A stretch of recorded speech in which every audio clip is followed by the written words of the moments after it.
Well, it was history in the making at yesterday's boys volleyball game. One Montclair All-Star came to win, but walked away with much more. Kimberly Wallace has the action.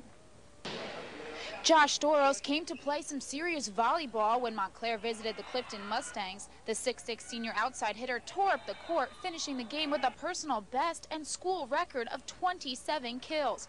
The previous record was 24 kills Doros had achieved earlier this season. It means a lot to me because this is my senior year and one of my last games playing, and Clifton, Montclair is a huge rivalry, and I always try to bring out my best. So it means a lot, especially in this game. That rivalry was evident on both sides of the net. In the first game, both teams battled to get ahead, but one side would match the other until the Mustangs were finally able to get a 2-point lead for the first win at 27-25. But Montclair was not about to give up. Led by Doros, the Big Blue trailed 6-9, slowly staying steady with Clifton and finally tying with 20 all around. The Mustangs drove it into high gear, earning the next 3 points, but MHS answered, putting 3 on their side and finally coming out on top with a 27-25 score again, but this time it was Montclair cheering. We talked about running a different offense in order to win, basically, because they started triple blocking, so we tried to do other things like go weak side or middle or something. Well, we pretty much would just work and set Doros or Yannick, which are outside hitters. We'd pretty much work on covering the hitters too, so that way if it was blocked, we'd be there to cover for it. And we just stepped up our defensive game.